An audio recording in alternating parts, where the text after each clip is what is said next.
अस्सलाम वालेकुम स्टूडेंट्स हम चैप्टर नंबर 1 की एक्सरसाइज 1.2 करने लगे हैं। ठीक है, क्वेश्चन नंबर 1 में हमारे पास आ रहा है आइडेंटिफाई द फॉलोइंग मैट्रिक्स। ठीक है, इन मैट्रिक्स को आइडेंटिफाई करना है। ठीक है, तो आइडेंटिफाई करने के लिए हम चेक करते हैं इसमें 1 0 2 0 3 0 4 0। जब एक मैट्रिक्स के अंदर तमाम एलिमेंट्स ज़ीरो हों, तमाम एलिमेंट्स ज़ीरो, तो वो क्या होता है? वो नल मैट्रिक्स होता है। ये आपने याद रखना है। क्वेश्चन नंबर 2, इसमें हमारे पास आ गया एक रो है, 3 कॉलम है। जब एक मैट्रिक्स के अंदर एक रो हो तो वो रो मैट्रिक्स होती है। Has only one row, so that is it's row matrix. ठीक है, एक कॉलम आ रहा है तो that is row column matrix.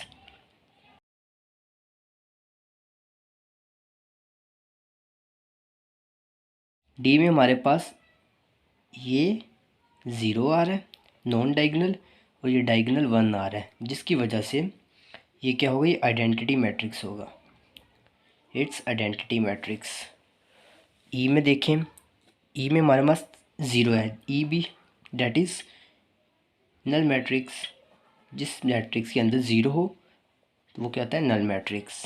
All elements zero. ठीक है, ऐप में देखें, ऐप में हमारे पास एक ही कॉलम आ रहा है तो डैट इज़ कॉलम मैट्रिक्स। ठीक है, अब हम आते हैं क्वेश्चन नंबर 2 पर। क्वेश्चन नंबर 2 में हमें सेम इन्होंने पूछा है कि आइडेंटिफाई करें कौन से मैट्रिक्स हैं। ठीक है, और ये क्वेश्चन नंबर 2 को हम आइडेंटिफाई कर रहे हैं, तो इसमें क्या आ गया? इसमें है 3 कॉलम्स और 2 रोज़, जिसके अंदर 3 कॉलम और 2 रोज़ हों, मतलब कि रोज़ और कॉलम्स की तादाद अनइक्वल हों। Rows and columns are unequal. Unequal वो कौन सा मैट्रिक्स होता है? वो रेक्टेंगुलर मैट्रिक्स होता है, डैट इज़ रेक्टेंगुलर मैट्रिक्स। ठीक है, ये याद रखना। अब क्वेश्चन नंबर 2, इसका पार्ट 2 में देखते हैं। इसमें हमारे पास आ गया एक column, that is column matrix, और तीसरे में हमारे पास आ गया 2 रोज़ और 2 कॉलम्स। ये थोड़ा सा इनमें डिफरेंस है रेक्टेंगुलर में और कॉलम में। रेक्टेंगुलर में हमारे पास रोज़ एंड कॉलम की तादाद क्या होती है? अनइक्वल होती है, जबकि स्क्वायर मैट्रिक्स में इक्वल होती है। ये स्क्वायर मैट्रिक्स है, ये क्या है हमारे पास? Square matrix. ठीक है, क्वेश्चन पार्ट नंबर 4 में देखते हैं। पार्ट नंबर 4 में हमारे पास नॉन डायगोनल 0 और डायगोनल क्या आ गया? 1 आ गया। डायगोनल 1, ये मैंने पहले भी कहा है कि ये हमारे पिछले पार्ट में भी आया था। ये कौन सा होता है? आइडेंटिटी मैट्रिक्स होता है, आइडेंटिटी मैट्रिक्स। ठीक है, इजी से क्वेश्चन है ये, पेपर में बहुत एमसीक्यूज में पूछ लेते हैं, क्वेश्चन में बहुत मुश्किल चांस होता है इसका। देन इसके पास आ गया 2 रोज़ 3 कॉलम्स रेक्टेंगुलर, और छठे में एक रोज़ और ये रो मैट्रिक्स। ठीक है, सातवें में देखें एक कॉलम और ये कॉलम मैट्रिक्स। आठवें में देखें 3 rows 3 columns square matrix, row and columns are equal. Then 9 में ये null matrix because all elements are zero, जिसमें ये एक रो, ये जो नॉन डायगोनल है, ये हमारे पास ज़ीरो हो, और ये डायगोनल क्या हो? हमारे पास इक्वल हो आपस में। जैसे 4 4 है, इक्वल मतलब कि दोनों आपस में इक्वल है, तो ये हमारे पास स्केलर मैट्रिक्स होता है। कौन सा matrix? Scalar matrix. Then B part में देखें, ये 2 है, ये -1 है, ये 0 0 है, तो ये स्केलर मैट्रिक्स तो नहीं होगा, जाहिर सी बात है। तो ये कौन सा मैट्रिक्स है? ये डायगोनल मैट्रिक्स है, क्योंकि ये नॉन डायगोनल 0 है, तो ये डायगोनल मैट्रिक्स हो गया। ठीक है, सी में देखें, सी में ये 1 ये 0, डैट इज़ सेम है, तो डैट इज़ ये एक अलग कंडीशन है। अगर 1 आ जाए और ये 0 0 हो, अगर वो ऊपर 4 था वहाँ पे सेम था, तो इसलिए हमने उसको क्या कह दिया? उसको हमने डायगोनल कह दिया। मगर अगर अगर कंडीशन ये आ जाए कि ये 1 हो, अगर 1 रहे, 1 से ज़्यादा हो तो फिर वो स्केलर ही रहेगा। अगर 1 है तो फिर ये अलग मैट्रिक्स होता है, इसका एक अलग कंडीशन है। ये मैट्रिक्स होता है यूनिट मैट्रिक्स, ठीक है, ये यूनिट मैट्रिक्स कहलाता है। ये आपने याद रखना है, ठीक है। तो अगला ये थ्री और ये ज़ीरो, ये ज़ीरो ज़ीरो डायगोनल मैट्रिक्स पहले भी ऊपर हो चुका है कि ये अनइक्वल हो।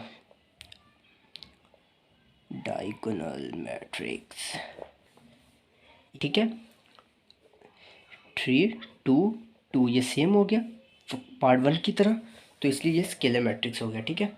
अब आते हैं हम क्वेश्चन नंबर 4 पर। क्वेश्चन नंबर 4 में वो कह रहे हैं कि negative low, find the negative of the following matrixes. इसका नेगेटिव लो, नेगेटिव लेने का आसान तरीका नेगेटिव होता है कि हमने उनके साथ जो भी कंडीशन होती है उसको चेंज कर देते हैं। नेगेटिव क्या होता है कि जो भी कंडीशन है उसको हम क्या कर देते हैं, चेंज कर देते हैं। जैसे आप देखेंगे ये हमारे पास आएगा, ए को हमने क्या ले लिया, नेगेटिव ले लिया, ए का क्या ले लिया हमने, नेगेटिव, तो ये आ जाएगा। इसमें क्या होता है, नेगेटिव लेने के बाद इसकी कंडीशन चेंज करते हैं। ये +1 था, ये -1, ज़ीरो के साथ कुछ भी नहीं होता, और ये -1 था +1, डेट इट। ईजी सा क्वेश्चन है। बी में देखें, बी में भी हमने इसका नेगेटिव लेना है।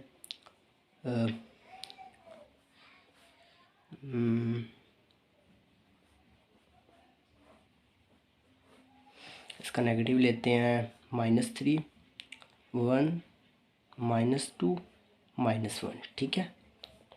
ये -1 था +1 हो गया, ठीक है। अब सी में, सी का नेगेटिव लेते हैं 2 6 +2 -2 +6 -6 -3 -2। सिंपल, बिल्कुल हलवा क्वेश्चन है, कोई मुश्किल नहीं है इसमें। ये थोड़े से डिफ़िकल्ट क्वेश्चन है और ये इंपॉर्टेंट भी है, पेपर में 2 नंबर का शॉर्ट तो आ ही जाएगा। Find the transpose of the following matrix. Matrix का क्या लेना है, ट्रांसपोज। ए का ट्रांसपोज लिया हमने -2, ट्रांसपोज ले लिया। तो ट्रांसपोज ये होता है कि जो हमारे पास कॉलम होता है वो रो बन जाता है, जो रो होती है वो कॉलम बन जाता है। आपने एक चीज़ देख लेनी है, या रो को कॉलम बना दी, कॉलम को रो बना दी। ये कॉलम है, इसको मैंने रो बना देनी है।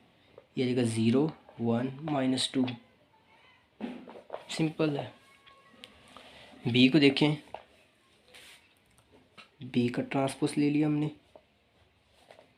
5 1 6 ट्रांसपोज। ये रो को हमने कॉलम बना दिया, आएगा 5 1 6, इजी, ठीक है। सी में हम करते हैं इसका सी का ट्रांसपोज। इसके जो रोज है उसको कॉलम बना दो, ये 1, एक बार पूरे स्टेप कर लेते हैं हम, ठीक है। स्टेप वाइज लिखना हमने, हाँ। ये कॉलम इसको रो बना दो 1 2 3, ये कॉलम इसको रो बना दो 2 -1 0, सोल्व, ठीक है।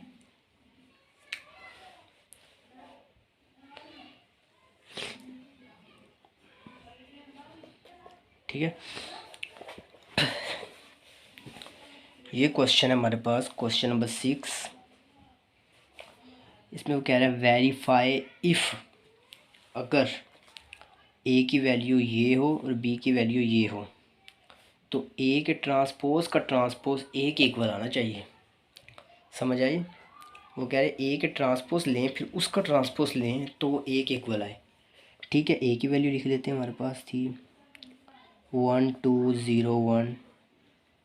ए की वैल्यू के बाद ए का ट्रांसपोज ले लिया हमने 1 2 0 1 ट्रांसपोज। ये हमारे पास आ गया, ये कॉलम है 1 0 2 1। तो अब इसके ट्रांसपोज, ये का ट्रांसपोज आ गया। अब ए के ट्रांसपोज का ट्रांसपोज कह रहा है, होल ट्रांसपोज। तो ये जगह 1 0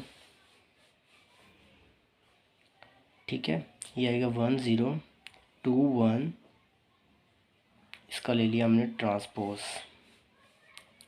इसका ट्रांसपोज आएगा हमारे पास, ये आएगा 1 0 2 1। सेम वही देखें, एक एक वाला आ गया, 1 0 2 1 1 0 2 1। ठीक है, तो ये हमारे पास क्या हो गया, हम कहेंगे left hand side is equal to right hand side. इसका पार्ट बी है, पार्ट टू है, वो उसमें बी की वैल्यू पुट की है, वो आप खुद कर लेना। ठीक है, वो भी सेम इसी तरह ही है, उसमें कोई डिफ़िकल्ट नहीं है। बी की वैल्यू लिखनी है, उसका ट्रांसपोज लेना है, फिर उसका होल ट्रांसपोज लेना है और वो वैल्यू बी के इक्वल आ जाएगी। ठीक है, अल्लाह हाफ़िज़ स्टूडेंट्स।